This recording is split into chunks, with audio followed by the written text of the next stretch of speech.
الله وبركاته. الحمد لله وكفى وسلام على عباده الذين اصطفى. أما بعد أعوذ بالله من الشيطان الرجيم. بسم الله الرحمن الرحيم. واعتصموا بحبل الله جميعا ولا تفرقوا. صدق الله العظيم. ইসলামী যুব আন্দোলন বাংলাদেশ এর নবম প্রতিষ্ঠাবার্ষিকী উপলক্ষে আজকে ঝালকাঠি জেলা সম্মেলনে আমাদের মাঝে প্রধান অতিথির আসন অলঙ্কৃত করবেন। আজকের সম্মেলনের প্রধান অতিথি এদেশের তাওহীদি জনতার হৃদয়ের স্পন্দন হযরত মাওলানা শাহেদ চরমনাই। আজকের এই সম্মেলনে বিশেষ অতিথি হিসেবে উপস্থিত থাকবেন আল্লামা নুরুল হুদা ফয়েজী, প্রেসিডিয়াম সদস্য ইসলামী আন্দোলন বাংলাদেশ। আর উপস্থিত থাকবেন ডাক্তার মোহাম্মদ সিরাজুল ইসলাম সিরাজি, সম্ভাব্য সংসদ সদস্য ঝালকাঠি 2 আসন। আমাদের মাঝে মঞ্চে উপস্থিত রয়েছেন ইসলামী যুব আন্দোলন বাংলাদেশের কেন্দ্রীয় সাংগঠনিক সম্পাদক, ঝালকাঠির মাটি ও মানুষের নেতা, যুবকদের আইডল, আমাদের অভিভাবক। আজকের সম্মেলনের প্রধান বক্তা জনাব মাওলানা মোহাম্মদ আল আমিন। উপস্থিত ইসলামী আন্দোলন বাংলাদেশ এবং সকল সহযোগী সংগঠনের নেতৃবৃন্দ, সকলকে ইসলামী যুব আন্দোলন বাংলাদেশ ঝালকাঠি জেলা শাখার পক্ষ থেকে বিপ্লবী শুভেচ্ছা অভিনন্দন। প্রিয় বন্ধুরা, 1971 সালের অসংখ্য মা বোনের ইজ্জতের বিনিময়, তাদের জীবনের বিনিময় আমরা এই দেশে এক স্বাধীনতা অর্জন করেছিলাম। কিন্তু 1971 থেকে এই 2025 পর্যন্ত এই দীর্ঘ 52 বছরে অনেক নেতার পরিবর্তন হয়েছে, অনেক ক্ষমতার পরিবর্তন হয়েছে, অনেক নেতৃত্বের পরিবর্তন হয়েছে, কিন্তু এদেশের মানুষের কোন ভাগ্যের পরিবর্তন হয় নাই, ঠিক কিনা বন্ধুরা? কিন্তু আজ দীর্ঘ 17 বছর আমরা ফ্যাসিস্ট সরকারের অধীনে এদেশের মানুষ স্বাধীনতা হারিয়ে ফেলেছিল, এদেশের মানুষ তাদের অধিকার হারিয়ে, ন্যায্য অধিকার হারিয়ে ফেলেছিল। অবশেষে এদেশের মানুষ ভেবেছিল যে ফ্যাসিস্ট সরকারকে যদি পতন করানো যায় তাহলে মনে হয় এদেশের মানুষ শান্তি পাবে, এদেশের মানুষ মনে হয় স্বাধীনতা ফিরে পাবে।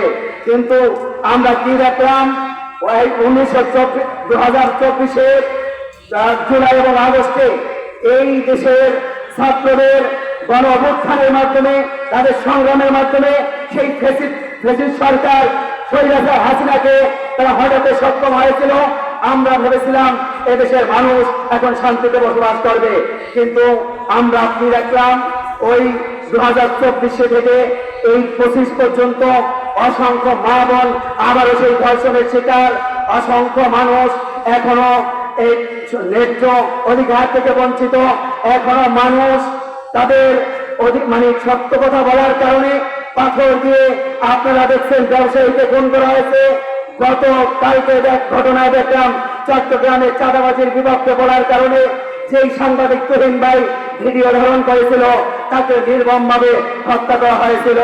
প্রিয় বন্ধুরা, আসলে আমরা কি ভাবছি যে যদি নেতৃত্বের পরিবর্তন হয় তাহলে স্বাধীনতা মানুষ স্বাধীনতা পাবে বা মানুষ সুখে শান্তিতে থাকবে, কিন্তু নেতৃত্ব পরিবর্তনে কোনোদিন মানুষকে শান্তি দিতে পারে না।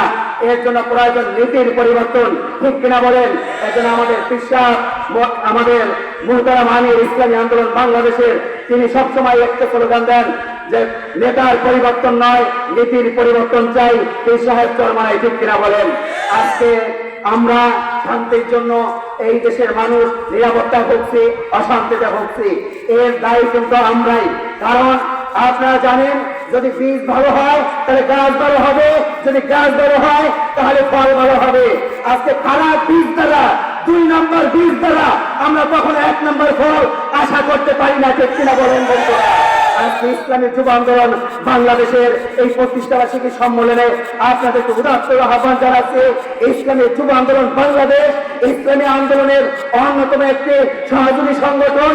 আজকে ইসলামী যুব আন্দোলন প্রতিষ্ঠা করার শুরু থেকে এই 9 বছরে এই রাজনীতির ইতিহাসে ইসলামী যুব আন্দোলনের কোন কলঙ্কের দাগ নাই, তাদের গায়ে কোন লাইটের দাগ পড়ে নাই। বরঞ্চ ইসলামী যুব আন্দোলনের ছায়াতলে যেসব পথহারা মথহারা দিশেহারা যুবকরা আশ্রয় গ্রহণ করেছে, তারা একজন ভালো মানুষে পরিণত হয়েছে। সেই মানুষের পকেটে ছিল গাঁজার গন্ধ, সিগারেটের গন্ধ, ইয়াবার গন্ধ।